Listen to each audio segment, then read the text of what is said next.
Olá, seja muito bem-vindo à nossa sexta aula.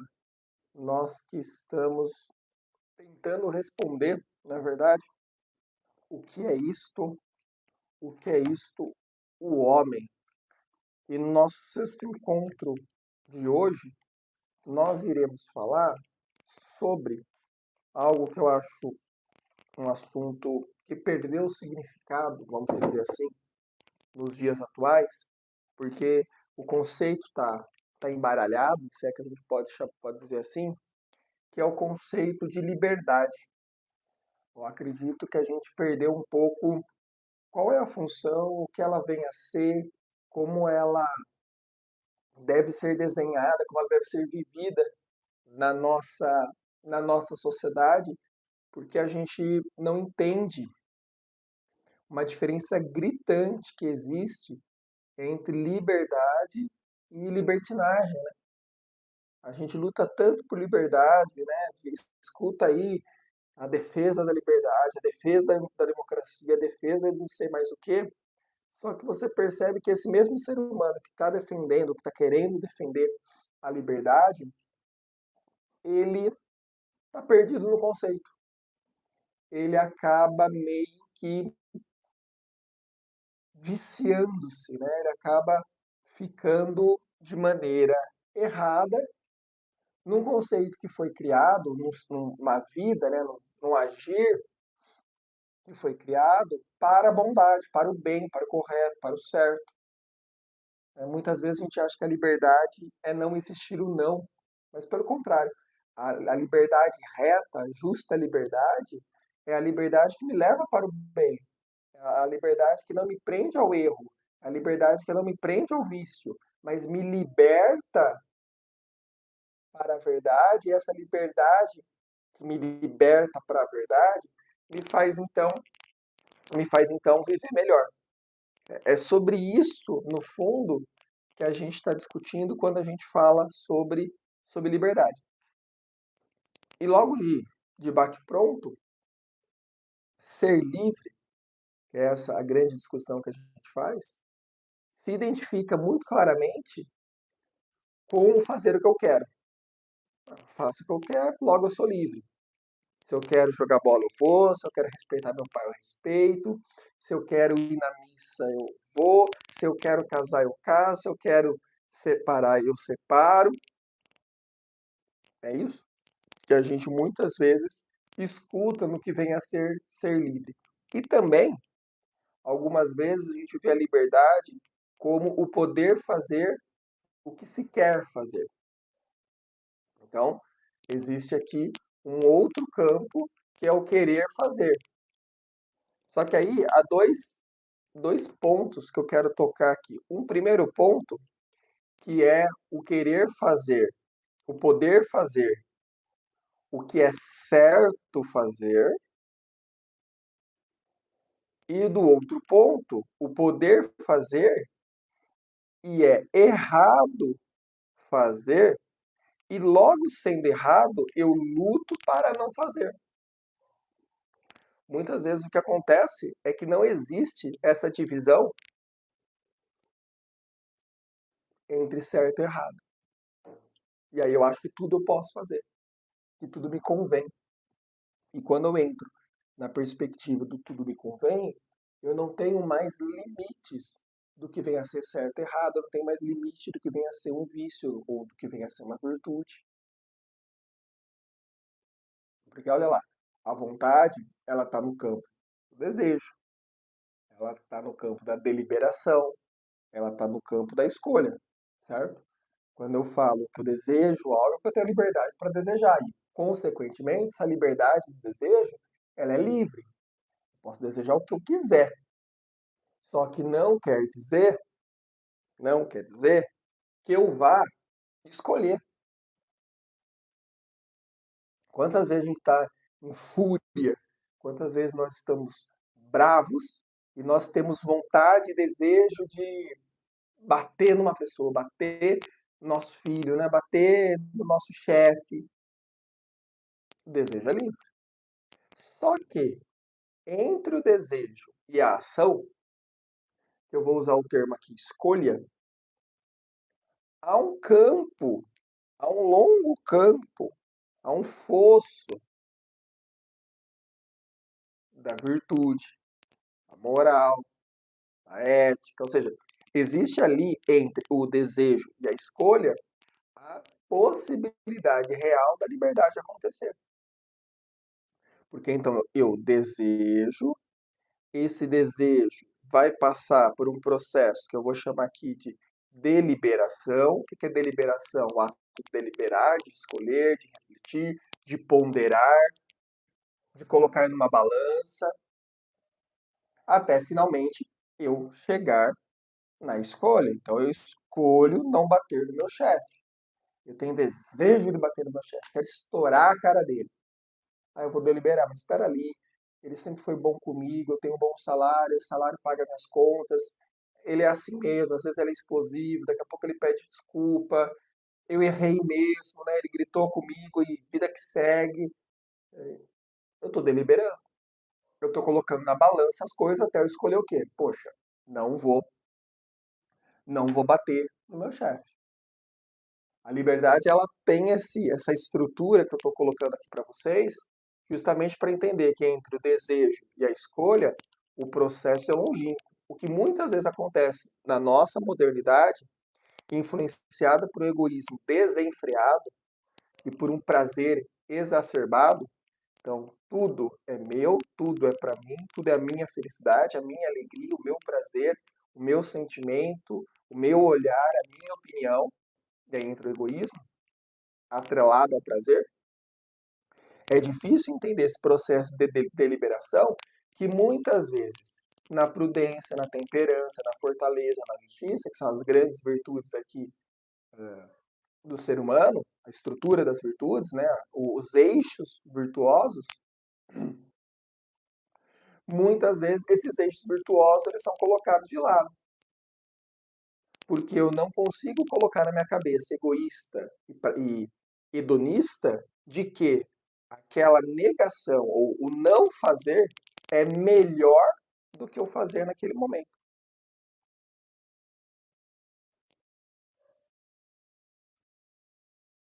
Esse desejo que eu tenho e que você tem, ele é formado, se é que a gente pode dizer assim, por uma busca de um objeto que vai terminar lá na escolha. O desejo termina com o objeto desejado. E quando eu tenho aquele objeto desejado, eu sinto ali um prazer. E é aí que está uma outra chave. Porque muitas vezes esse prazer aqui, ele não vai ser um prazer real, ou um prazer que vai me fazer maior, melhor, mas sim um prazer que momentaneamente será bom, só que depois terá suas consequências. Vou dar um exemplo disso, o pecado. Num primeiro momento, o pecado é saboroso ao paladar, só que depois, quando cai no estômago, faz mal. É prazeroso ao olhar, mas quando nós tocamos, nos faz mal.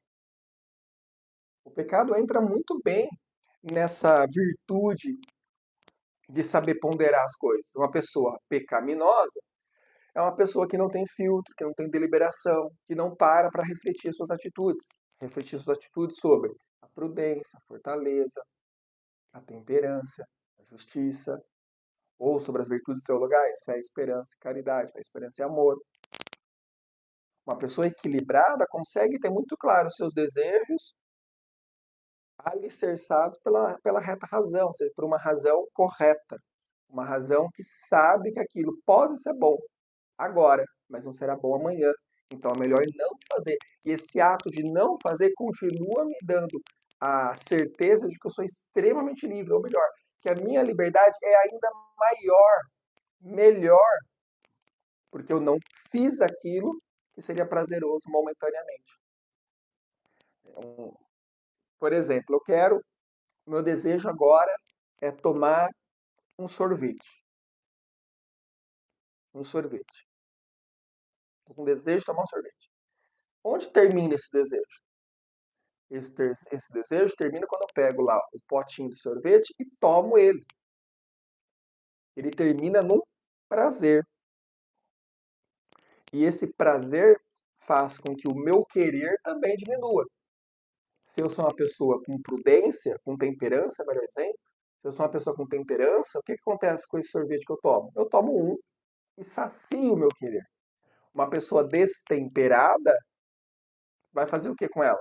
Ela vai querer tomar 10 potes, ela não vai querer parar de tomar sorvete. E aí automaticamente fará mal para a saúde dela. A liberdade dela de tomar 10 potes de sorvete vai contribuir para quê? Para uma saúde ruim. Então a escolha é voluntária. O desejo é livre o tempo inteiro e constantemente. Agora, o que eu faço com esse desejo livre é justamente a prudência aqui, ou seja, é a virtude, no caso, não é nem a prudência, é a virtude. Veja que bacana que está lá no nosso livro que a gente está usando de base. A escolha voluntária, ela pode ser dupla. Caso se oriente para o passado, as coisas que já aconteceram, adota a forma de aprovar ou rejeitar.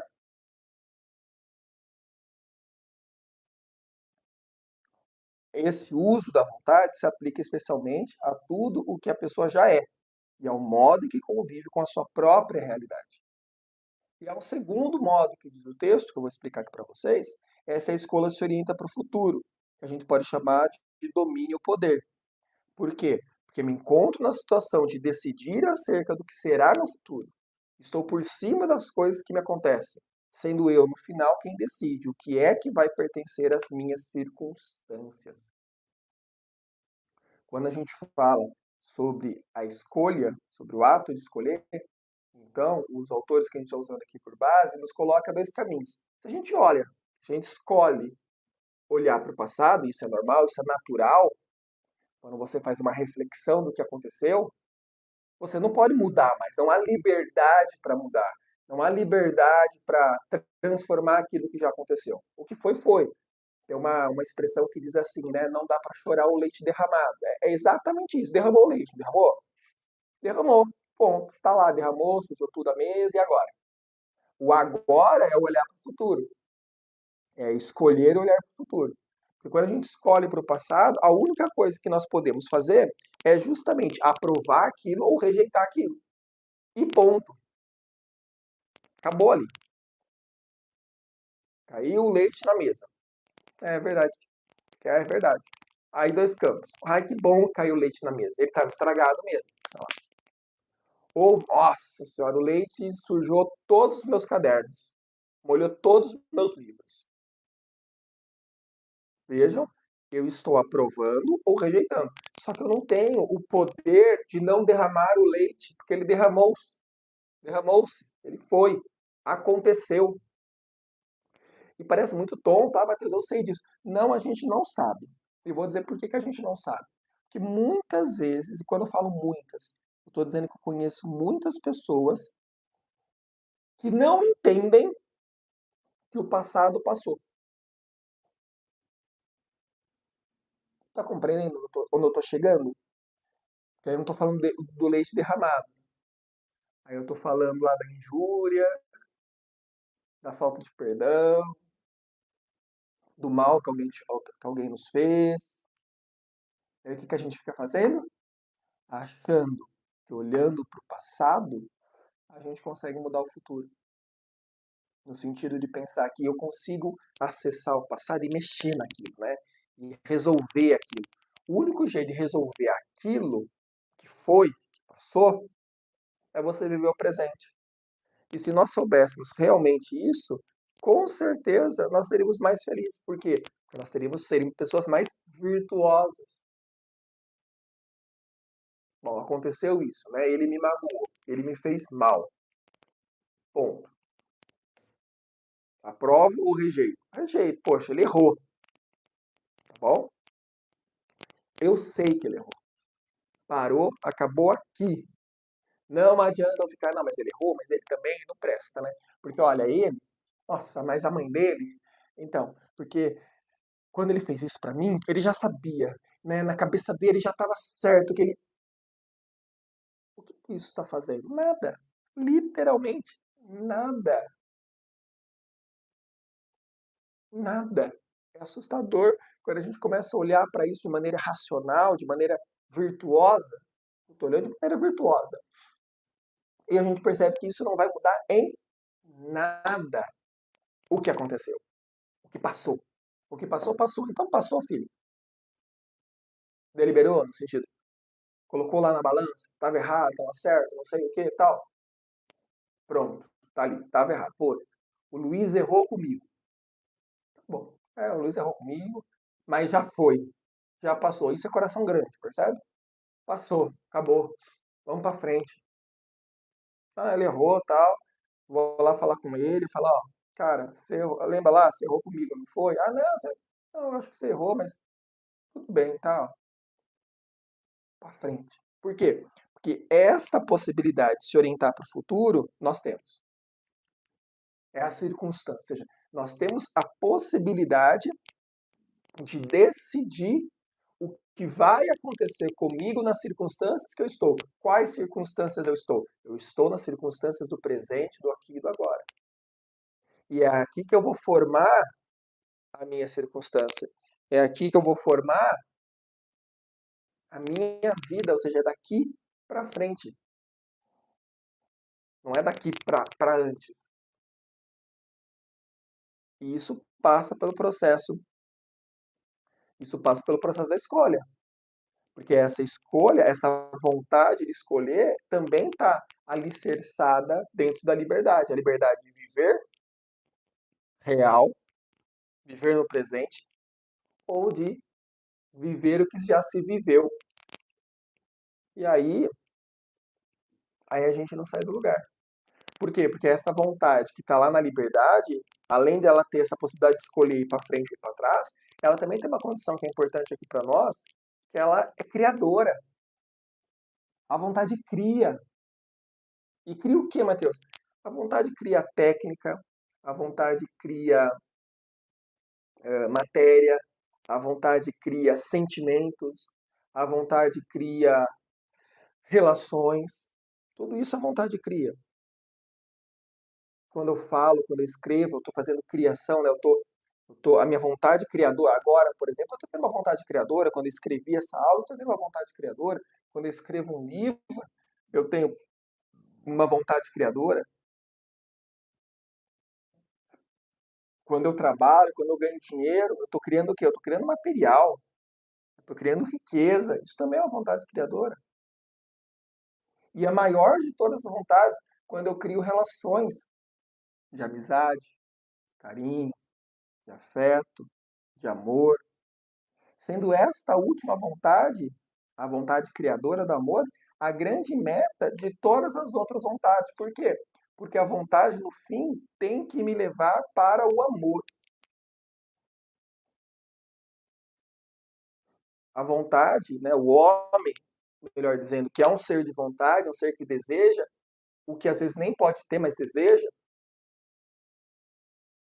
O homem não é um ser apenas instintivo, ele é um ser que deseja.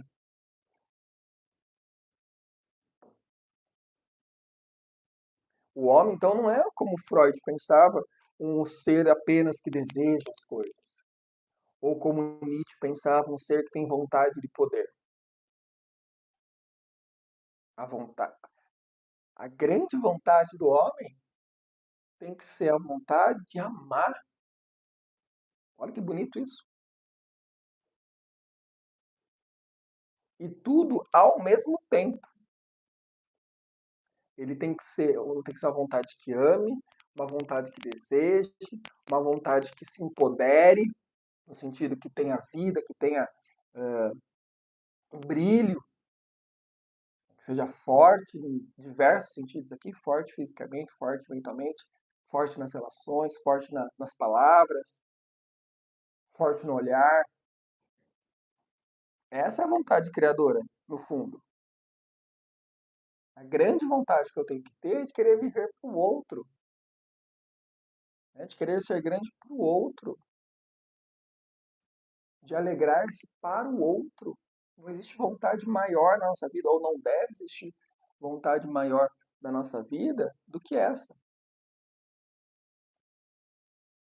Feito essa certa introduçãozinha sobre liberdade, vontade, desejo, a gente vai trabalhar aqui 4 formas de entender a liberdade. A primeira que a gente vai colocar aqui é o que a gente vai chamar aqui de liberdade constitutiva. A primeira liberdade que a gente vai ver aqui é a liberdade constitutiva, que é a liberdade que nos constitui. O que significa isso para nós? Significa que a liberdade está em mim, está dentro de mim. E é essa liberdade que vai permitir que eu alcance grandes coisas, que eu seja o melhor homem do mundo, o mais virtuoso do mundo, e também vai ser esta liberdade que pode me levar lá para cima, vai ser a mesma liberdade que pode me colocar no fundo do poço. Que aí eu posso falar do vício, da falta de temperança, da falta de equilíbrio. É a mesma liberdade. A questão é o alvo, ou nem o alvo, né?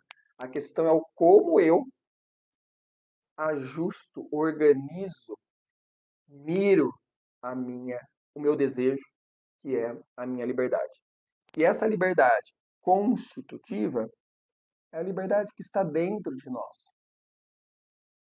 É a liberdade que ninguém pode tirar. Que é a liberdade que não está no físico, que está além do físico. É a liberdade de pensamento, a liberdade de ideia, a liberdade de crença. E não há nada que possa ser violada nela. Olha, você pode prender, você pode acorrentar, você pode. Essa liberdade só vai acabar se você matar a pessoa. Ponto. Não há como você tirar essa liberdade, porque ela está no pensar, ela está no ser. O ser humano é livre. E ser livre aqui não é ser livre de fazer o que eu quero, mas pensar o que eu quero. E ninguém acessa essa liberdade.